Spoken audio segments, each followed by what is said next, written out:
parce que parti politique boo xamante ne bàyyi ñu fi dettu 24 000 milliards ñu ne déetawaay seen nguur la ñu rey plus de 89 personnes ñu ne déetawaay ay rapport génn épinglé seen ministre seeni ministre ñu ne déetawaay ñu gàddu suufu Sénégal yëpp séddoo ko seen biir.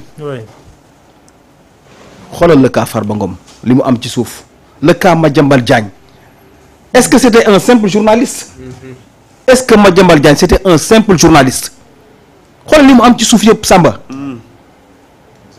donc man je dis que ne tey jii ces gens-là ñun kaw économique bi ñu nekk ñoom ñoo ñu ko teg.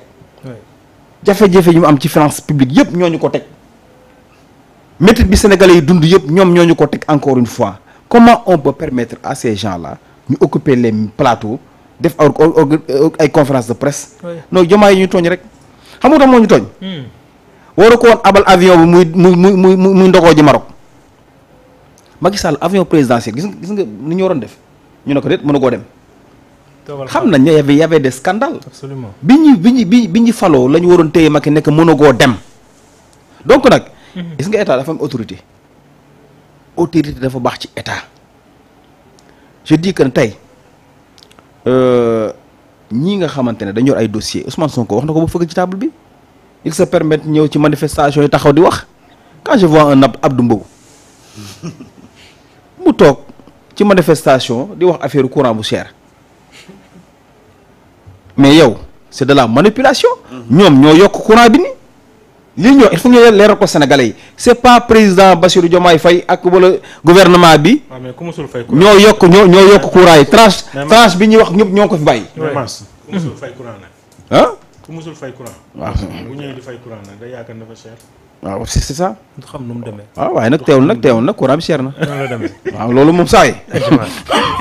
courant bi cher na mais je te dis. xam nga fii dama am benn kii bu ñu wax rek. ñu ne tey jii pour la diminution des charges de fonctionnement de l'État dans le cadre de la rationalisation des dépenses de l'État ñu ne 1930 milliards en 2025 et 1650 milliards en 2026 soit une diminution en valeur absolue de 280 milliards francs 280 milliards source LFI 2026 xam nga foofu pour te dire que ne gars yi li ñuy rationaliser mi ngi am effet. léegi j'ai vu quelqu'un dama koy citer sax nommément muy mon frère Pape Matar Diallo mu wax ne ñoom jaay ñu seen oto yi. oto yi. de fonds politique. non pas de fonds politique Pape Matar Diallo ci li mu wax mooy gars yi mënoon nañu jaay seen oto yi sax pour dimbali askan wi. ci noonu la koy oto yi gars yi yor. waaw léegi nag est-ce que jaay oto yooyu. est-ce que jaay oto yooyu. buñ ko jaayoon mooy dimbali askanu Sénégal encore une fois. soo ko nag loolu bon. waaw je sais pas je comprends pas li mu bëgg mi ngi xam nga. mi ngi nii xam nga mu ne il parle de redressement nga baal ma rek il parle de redressement moom Pape Matar Diallo mu ne il parle de redressement mais ils n'ont jamais vendu leur véhicule à coût de millions pour aider et soulager ni diminuer le train de vie de l'État le peuple yan oto la Pape Matar di wax foofu vraiment parce que avec le point des avocats de Macky après ñu ñëw foofu yaatal ko d'accord ok day am confusion ok oui mais le rôle du gouvernement ci li nga xam ne moom moo ci xew tey on a accepté un avocat étranger ñëw ci suñu réew en tout cas teggi li nga xam ne moom la suñu ay rapport wax ñu ngi toog di seetaan le président Macky Sall mi nga xam ne am nañ toutes les preuves yi nga xam ne war na pour mën ko andi ci réew mi defal ko mise en accusation yóbbu ko trahison atte ko boobu ba tey état bi en tout cas deful benn réaction boo xam ne mu ngi jëm ci loolu tey qu'est-ce qui explique cela? Nous sommes dans un pays démocratique. oui na ku nekk def liggéeyam la Cour des comptes def na liggéeyam l'exécutif def na liggéeyam c'est à l'Assemblée nationale de faire son travail Macky Sall se prépare majorité dafa am lu mu jëriñ oui bu ko Sénégal xam nga got liggéey na ci dossier bi lu bëri wax dëgg yàlla mais got amul pouvoir de saisir président assemblée. absolument Guy Marius Sagna def na ko yeneen député def nañ ko la commission bi nga xam ne bi nekk assemblée pare na defar. benn solution la déposer la mise en accusation bureau assemblée réunir ñu dem xam nga problème bi mooy gis nga wax bi sax dootu tontu xam nga di tontu ak ay Olivier Sour sax day mel ni amuloo argument. absolument Macky Sall jéemee témoin xam na ne il a trahi son serment waxuma sax problème mu loi des finances xam nga loi la nag. soo burlee boo dawalee fi sans permis dañ lay jàpp wax na ko léegi. nu mu tudd dañoo criminaliser vol de bétail. yooyu yëpp. il a violé la loi des finances muy benn. dañ ne les ressources naturelles appartiennent au peuple sénégalais. kenn du ko caaxaane. ressources naturelles foncier bi ci la bokk. hectares yi gaa joxe yëpp kan moo ko jox. Macky Sall. tey nee nañu muy BP muy Cosmos muy Woodside il paraît que dañ leen leb xaalis. te dans le code minier dans la loi on interdit d'hypothéquer les ressources naturelles loolu jarul saytu. donc il y a beaucoup de problèmes les 82 morts là dans un pays normal 82 morts en tant que président de la République ñu ne on a acheté 45 milliards d'armement. loolu yëpp kenn xamul du tontu loolu yëpp du mise en accusation. xam na ko. naka l'Assemblée dans la semaine Ayib Daffé nañu def demande au président de l'Assemblée mu mettre dans son ordre du jour. la mise en accusation. Sénégalais yi xam nga mise en accusation nag lenn la. du yaa def. moo tax gars yi wax naan c'est pas prévu par la Constitution mais c'est prévu dans la Constitution dans la mesure où dañ ne haute trahison. c'est l'Assemblée nationale qui fait la mise en accusation. Assemblée nationale nag moo mën a xam ndax président bi li mu serment bi mu def est-ce que trahir le peuple sénégalais. le peuple sénégalais est représenté par l'Assemblée nationale. donc l'Assemblée nationale. va qualifier tous les faits yi mu jugé ne lii c'est une haute trahison. par rapport à son serment. bu ko joxee jox ko la haute cour de justice mais les magistrats saytu ko bu ñu demee rapport ñu dem. mais tant que defuñu la mise en accusation débat mooy am rek. donc l'Assemblée moo war a clore le débat.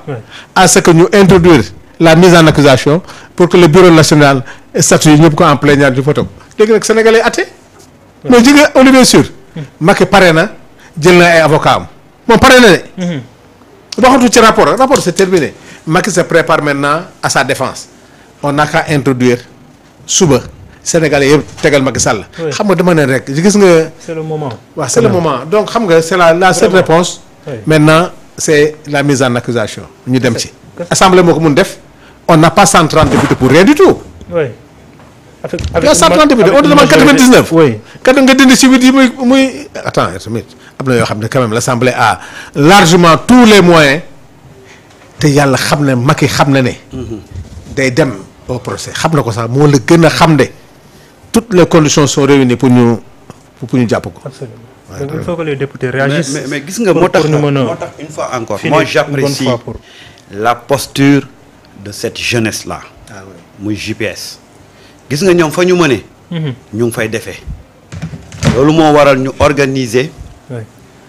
un méga meeting le samedi. ban bi waaw à Ziguinchor. ok.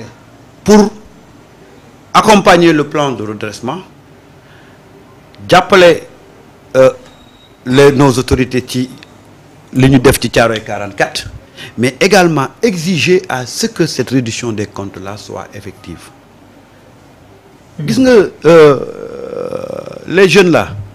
ñu ngi béy seen waar ah. ñu ngi doon béy seen waar ñu ngi continuer di béy seen waar. mais nag il faut qu'il y ait mu am répondant ci kaw. absolument. parce que gis nga Macky Sall moo la gën a xam ne. c'est-à-dire que aujourd'hui on doit même pas chercher un motif pour lan la ñu war a def ci mise en accusation bi. on a toutes les Macky preuves. ce qu'il a fait dans ce pays-là. tu n'as pas besoin de 30 minutes pour génne li mu def dëxëñ sa mise en accusation. mais déggoo lu ma la wax. c'est-à-dire que ce qui s'est passé du lu def 10 ans bañ koy fàtte. yàggul wala bañ ciy juum bu ñuy nettali. c'est là foo tourner foo laal rek tu as quelque chose boo xam ne tu as de la matière pour la mise en accusation. donc c'est quoi le problème. ah mais. baral rek. baral waaw baral mooy la. baral mu gaaw. xam nga tey.